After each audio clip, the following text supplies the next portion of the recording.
Okay, thanks for joining me for another video in this quest to get this transit engine rebuilt. Yeah, I'm not in the garage yet. As you can see, I'm in my studio. But yeah, just about to go out and start swapping the pistons out. Then this arrived. So I did an unboxing video before, and I'm glad I did because a couple of people actually made a comment that I'd probably bought the worst clutch kit I could have possibly ever bought. So thanks guys for giving me the heads up on that. After I researched that particular make, I found some appalling stories, so it was worth me sending it back. It cost me £5.70 to send back. The clutch kit was 72 quid, so I've saved some money there, but mostly I've saved time. If that clutch kit had failed a few months down the line, I'd be so pissed off. Anyway, this is a better one, so let's get this open. So like I said before, I tend to buy from companies that have a good returns policy. It can save you a world of pain and money, because obviously if you buy something and it doesn't quite fit, there's a lot of different models of transits and stuff, and you think you're buying for the right year, and sometimes they just don't fit. Okay, I'll get here. Now, I know it's not exciting watching people open boxes,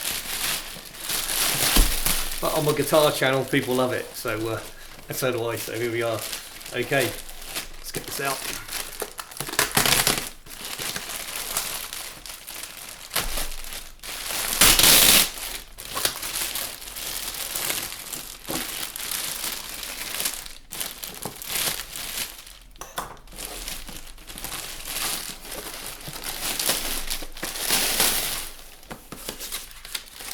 Okay, this is a look one, which is apparently much higher quality, and it is actually only around £20 more than the kit that's supposed to be pretty crap. So yeah, pay the extra guys. Don't waste your money and your time.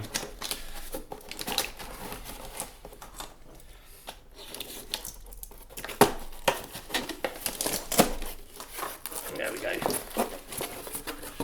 Everything we need in there. Yeah, there we go. There's our new thrust bearing. Yeah, that feels pretty cool actually.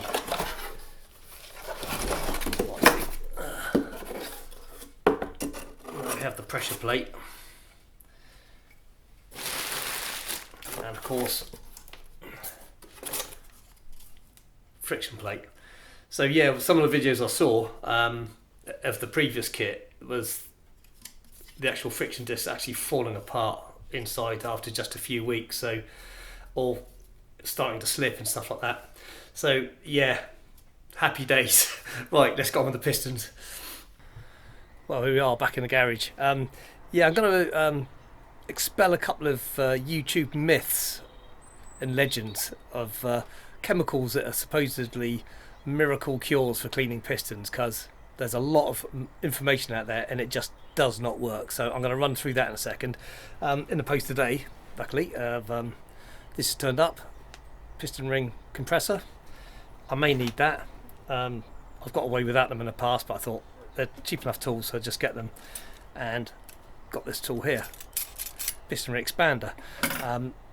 Probably put them on by hand, or at least the lower rings. At least we'll attempt that. I'll show you in a minute.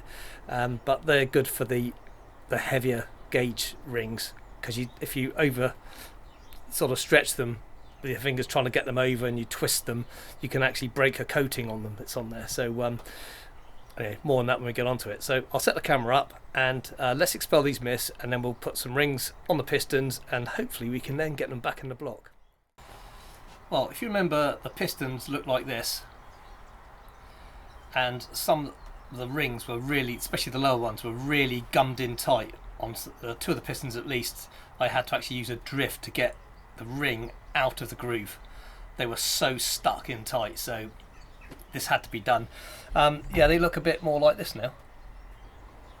Okay, not shiny, but a hell of a lot better than they were. Hardest bit is getting the carbon out the grooves. Now, let's expel some myths. On YouTube, I was reading some feeds, and a guy said I use .4, works a dream. No, it doesn't. It's shit. It doesn't touch it. Don't waste your money. Before I go too far and slouting these things, I think there's a massive difference between petrol carbon build up on pistons and rings and stuff, as opposed to diesel. The diesel seems to be really baked hard, and it actually polishes. It's to a real hard surface, almost like ceramic. It's so bloody hard. So although some of these things may work on petrol derived cars, diesel, nah. Other thing, oven cleaner. No, it doesn't. You've got to be careful of some of these oven cleaners as well, because some will react with aluminium. So I did try this on a bit of aluminium first before putting it on the pistons. Didn't touch it. It's supposed to be used hot. A lot of the fluids you can buy online that say they clean carbon, they're meant to be used in hot engines. Well, in this case, the engine's not going to be running, is it? And again, they're aimed at petrol cars, not diesel, so don't waste your money on some of these things. Carb cleaner. No, didn't touch it. It is a good cleaner, and I did use this for washing the grooves out, because once the carbon deposits had softened up massively, it did have some effect, but on hard carbon, nothing. Acetone mixed with ATF, some success with a bit of agitation. I soaked the piston for 3 days in it, and I still had to scrape it off. That had softened it a bit. What was the other thing? Yeah. Easy start. No, it doesn't work. Not at all. Not in the slightest. It just evaporates away. The other thing I found people say they use is soak it in petrol. No. Diesel. No. So there we have it. What did work, Steve? Okay. Sometimes using a little bit of oil lubricant and good old wet and dry. Fine wet and dry, and just over the surface with the oil as a lubricant, and that did remove it painfully. Also on the grooves, what I used was broken bits of ring, so you can kind of get right in there and just carefully scratch the hardest stuff off, and then finish off. I use these, like they're little nail file boards, bit of fine wet and dry wrapped around, dipped in the ATF and the acetone, and then that allowed me to kind of just get right inside the grooves there and just gently all the way around until you can see the shine of the aluminium starting to come up, and then just keep washing it, applying it. It was a tedious job, but it's kind of worked. So now we're ready to put some rings on. Anyway, I hope some of that information will save you a lot of time and expense, because I think there's a chem clean you can buy, and that's about 50 quid, and I wasn't willing to risk it with all the other failures of these cleaners, and I think it probably works perfectly on what it's designed to do, but not necessarily on diesel derived carbon. Anyway, let's put some rings on. Okay, here we are. I've set the piston upright in a vise here, just to, it makes it easier. I'll be honest, this is the last piston. I wanted to try a few before I actually filmed, in case there's an issue with stuff basically. And the first thing I thought might have been an issue was, here's the new set of piston rings, and let's just get them out of the packet. And I noticed on here it says 4AB, which is the engine type, and mine's a 4DA, so I had to go back and check that I'd ordered the right ones. And yeah, these are pretty well universal rings that fit all that range of engines. Because the other thing that threw me was, I'm just going to try and bring this forward so you can actually see the rings. They kind of come in a packet like this, each one. But yeah, the original, this is the oil retainer ring. This is different from the ones I'd taken off. But it just seems that they just up issued to these basically. But yeah, I did check the engine specs to make sure everything was okay. First thing I do before I fit a ring is just get a brush, just checking you can see that, and I've just kind of gone around and made sure there's no bits of debris of any sort that's in the rings. Now this is different from the previous ring. Like I say, it was a 3-part one before. We had the kind of little ring here, and then the oil retaining bit, another ring on top. But these are actually quite easy to fit, so I'm just going to remove the inner spring wire from there. Let's just push this up so you can see it. Get a bit more light on there as well, just in case. And there's a join in here, and you can see that. And this is fairly standard. I've seen this quite a lot on piston rings. So I can just take this over, put that one into the groove. I will just kind of add a little bit of oil to this as well. I will also oil the ball before I put the pistons in. And obviously when we crank the engine, I won't want it to fire, I just turn it over a number of times just to get the oil round. Okay, so that one's in his ring. Now these are normally marked top on the top of the ring here, but this one isn't profiled, so it doesn't have top marked on anywhere. So I'm just going to gently, this one does fit quite easily over, not too much trauma.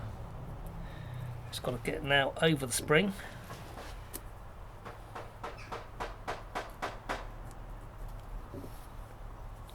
And that's it, that's that one in. I wish all rings were that easy. And you may have noticed that where the wire joiner is, I put that to the opposite side of where the gap is in the ring. Okay, so the gap of this ring is now facing me. Now the next ring,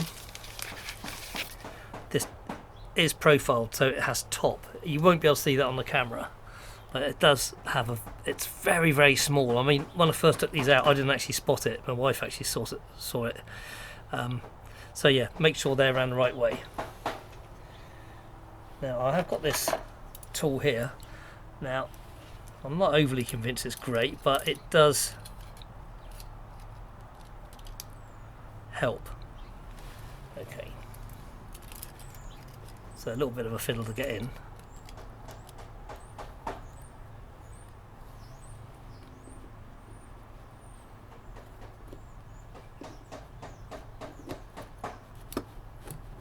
I've got to go down to the next ring. There we go, that's just about.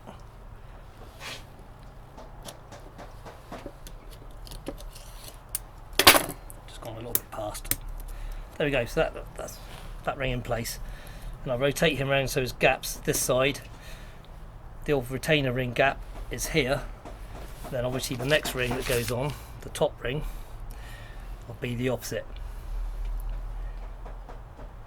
I'll just check that's run the right way.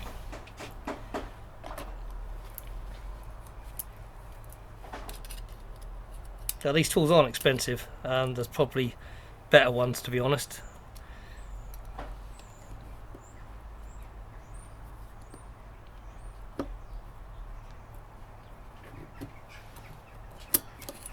There we go. Quite simple. So that is all the piston rings in place. So the next thing I'm going to do now is fit this over, making sure everything stays in alignment. Span that out a little bit. This has got a little Allen key bit and a clamp here. Just slide that over. Now I want to get the rings here, I think you can see there, pretty much in alignment with where the top ring is. So top ring above that ring and the bottom ring above the other one. So it all pulls in nice and tight. I'll just get my head in the way to make sure they're staying in place. Yep. Yep. It's better to check things twice.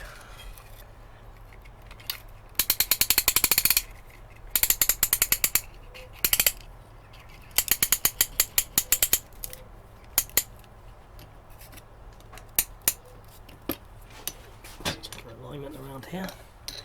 That's looking quite good. Just give it a little wiggle. Okay, there we go. That's it. Okay, that's our piston now, ready to get put back into the bore. Now, I did stamp on here, so when I put the other piece on, he's also got a stamp on him, so they go back round the right way. And these are also marked front, so I know that goes towards the front of the engine. So I'll change the camera angle so you can see me now fit the piston into the bore. Okay, that's set up now, so I'm going to put some oil in here.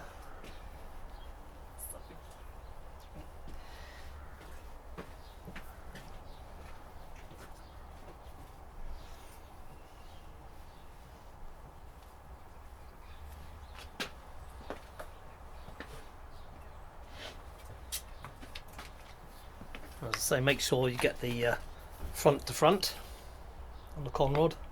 Just gently drop that into place.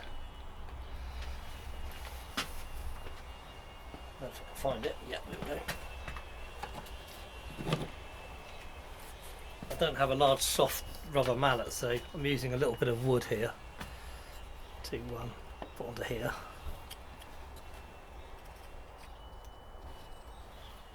Hopefully you can still see that. It doesn't need too much pressure on there. That's probably the first rings gone in. First couple. It's still nice to rotate, so I just give this another little tighten up.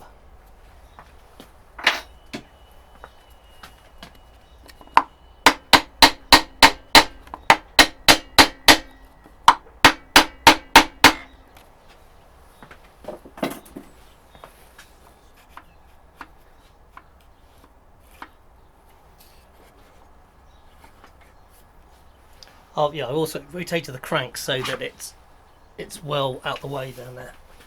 Otherwise the con rod might just hit it. So I'm just going to check everything is free up under there.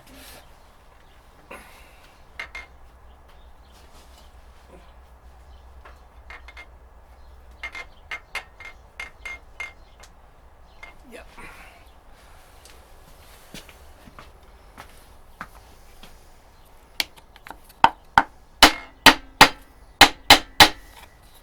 It's gone down a bit further. Typically this one is the one that seems to be taking a little bit longer than I'd like. There we go. Just tighten that up a little bit more. There we go. That's free now.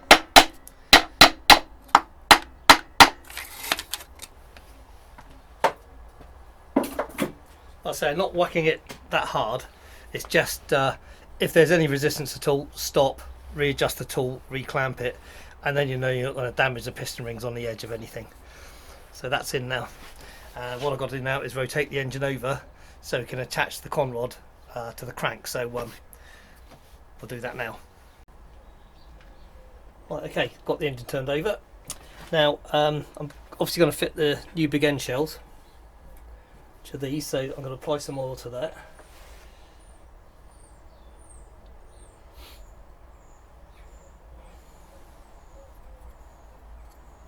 And these got a little keyway, I think you can see there, and so I'm just going to drop that down inside.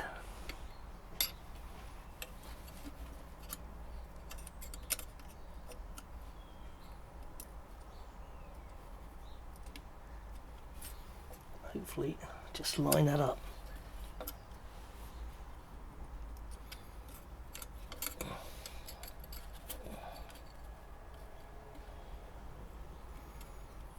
They normally just drop into place. There we go. That's just kind of just snap into place there as well. So I'll also now just put a little bit more oil onto here, onto the journal.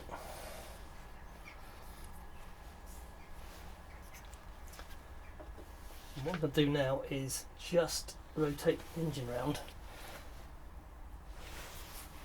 so the crank can pick up the piston con rod end, and the piston's rotating quite nice in there, so everything seems to be okay. I've got to try and do this without knocking the camera over.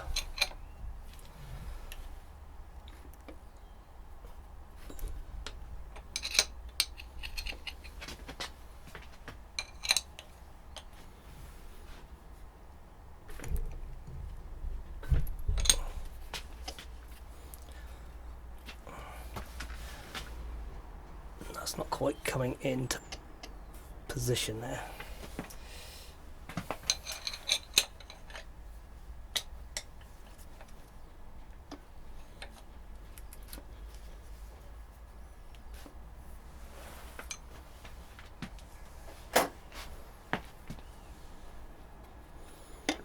Okay, so I might have to try it, push the piston up a little bit further. Okay, bear with me while I do that. All the others went quite smoothly, but you're not going to believe me now. Okay, like I say, don't force things, just get it right first hit. Okay, I've just pushed the piston up just a little bit further, and so now this will go round and just engage. There we go. That's it. Now we do the same procedure of putting oil onto the top bearing surface.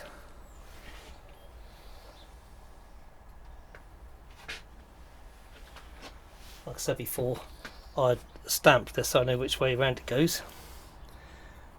Let's just see here. There's the locating pin. That's it. And the stamp should go to the front. There it is.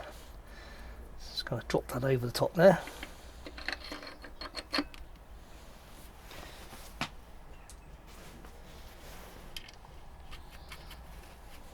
Put retaining nuts on. I'm hoping you're able to see this okay. So I don't have much room. It's a standard sort of typical house garage. It's far too bloody small to be able to do anything. Do this up finger tight, and then just bit by bit, just ease these up together.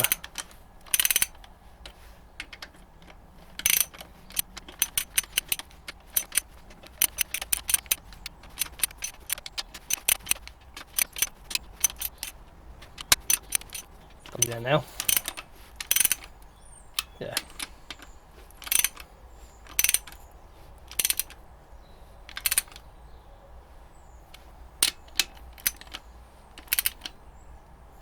Now these have to be torqued up to exactly the right torque, which I need to look up.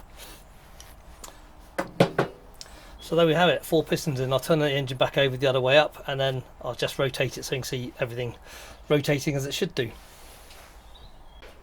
Well, I've still yet to torque up those crankshaft bolts, so I must remember to do that.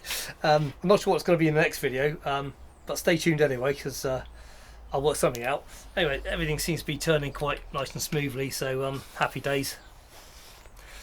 Yeah, yeah, it didn't go too badly.